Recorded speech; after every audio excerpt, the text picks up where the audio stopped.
crois que les masques tombent. Si vous avez peur du fait que le peuple puisse réformer sa constitution, c'est que vous avez peur du peuple lui-même. D'ailleurs, monsieur Mendes, vous avez été clair, vous parlez de garde-fou.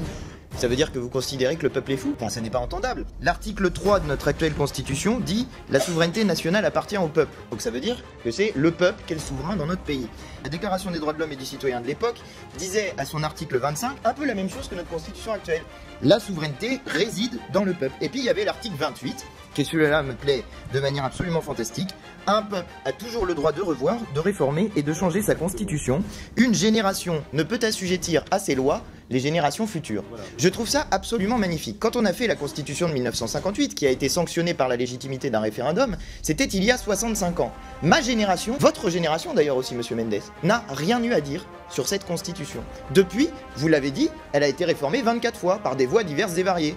Et le peuple, sur cette partie-là, n'a eu son mot à dire que 2 fois par référendum.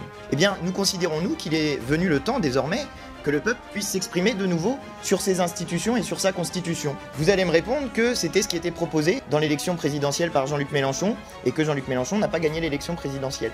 C'est exact, mais il a fait 8 millions de voix. 8 millions de personnes aspirent au fait que nous puissions changer notre constitution.